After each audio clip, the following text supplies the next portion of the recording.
sa gitna ng isang malawak na kagubatan na kung saan nakagapos ang isang kawaawang tao.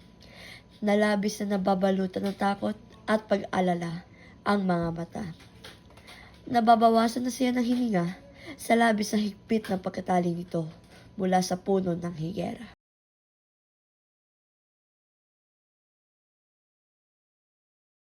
Ah! Panginoon ko! Bakit? Bakit ito? Nagkano mo kabalaran? Ako ay isang naging mabuting anak at mabuting mamamayan ng minamahal kong Albania. Siya si Florante, anak ni Duque Briseño ng Albania at Prinsesa Floresca ng Crotona. Oh, mahal kong Laura. Patawad kung man ako'y hindi makakabalik sa iyong piling.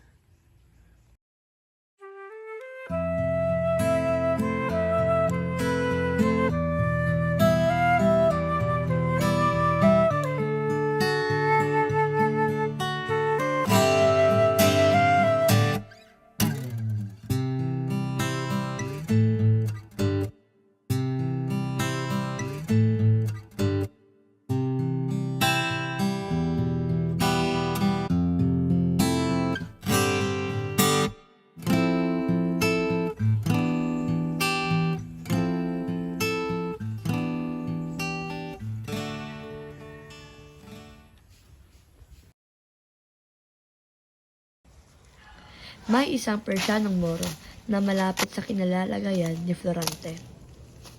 Siya si Aladdin, isang gererong Moro at prinsipe ng Persya. Saan kaya nanggagaling itong panagpoy na ito?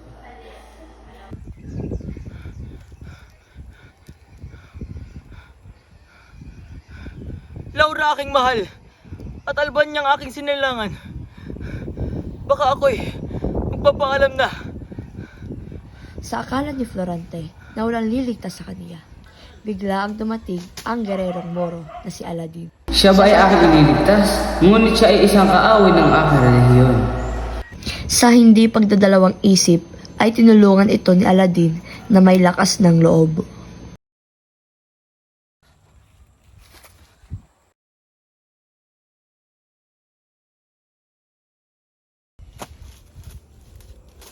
Oh, isang sawing palad. Ano ang iyong natamasa?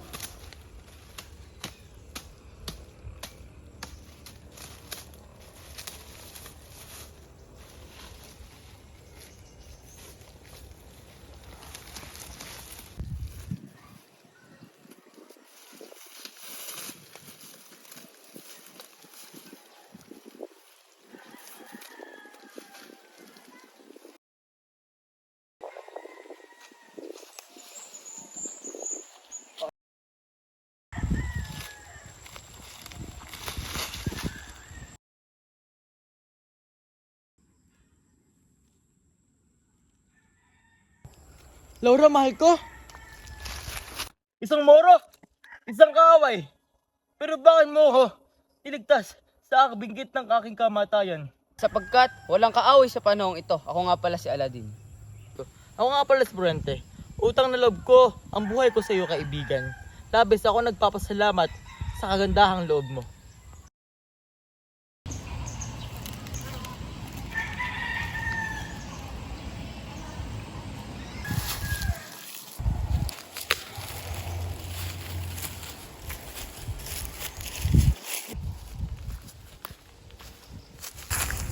Ano ang iyong problema, kaibigan? Maaari ko bang malaman? Sige, isimulan ko muna ang aking kwento nung ako ay pinanganak.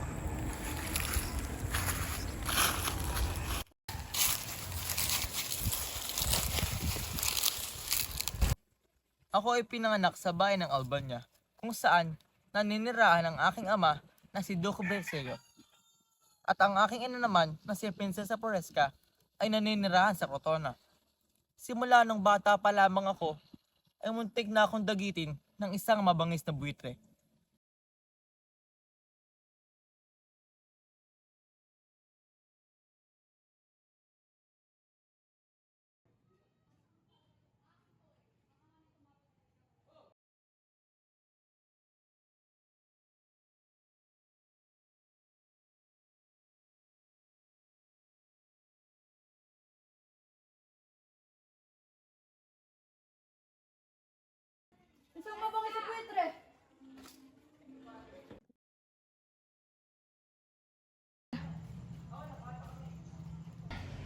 Prinsesa Floresca!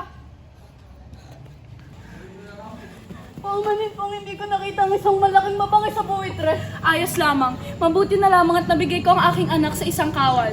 Salamat sa pagligtas sa aking anak sa bingit ng kamatayan. Walang anuman po, mahal na prinsesa.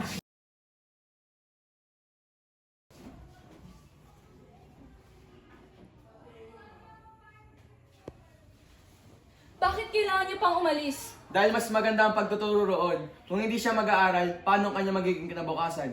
Ngunit sino ang mag-aaruga sa kanya roon? Malaki na ang anak natin. Aalagaan siya ng kanyang guro at mga kaibigan doon.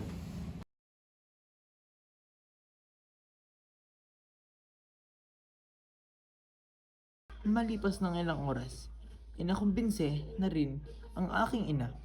Ngunit, alam ko na masama ang loob niya na ako'y lilisan.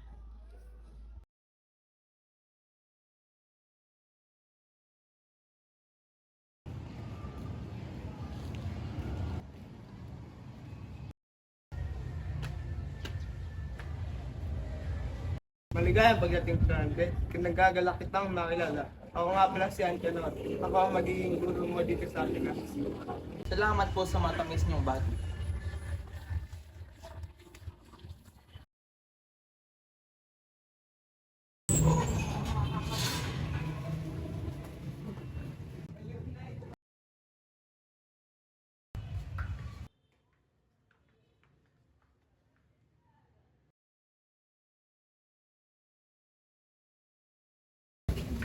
Lorante.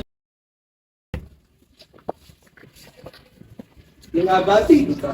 Meron ang talento sa filosofiya, astrolohiya at matematika. Salamat po.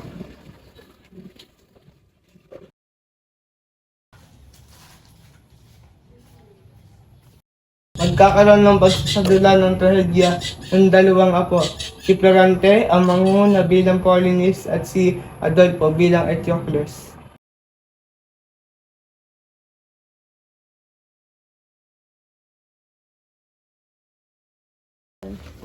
Mga agaw, lahat ay kinuha mo sa akin. Ano bang ginawa ko muli sa'yo? Ang tangin ko naman ay mag-uwi ng karangal at sa ating bayan.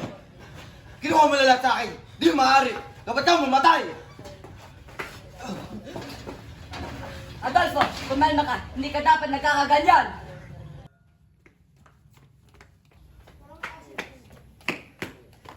Nasisiraan ka na ba ng ulo? Hindi ka tanggap-tanggap ang iyong ginawa. Nais kong bumalik ka sa Albania at mamuhay ka ng tahimik.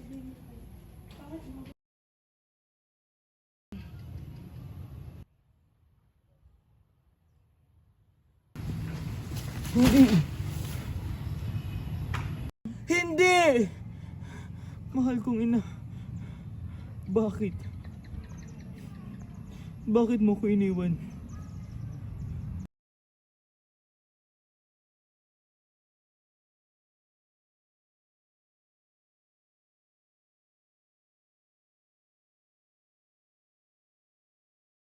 Hindi man lang tayo nagkita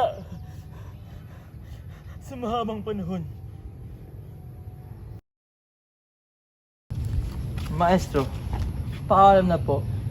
Buos puso akong nagpapasalamat sa lahat ng mga aral na binahagi mo sa akin. Walang anuman, basta lagi mong tatandaan na mag-ingat ka kay Adolfo. Fernando, samahan mo si Florante patungong Albania. Maraming salamat po. Paalam.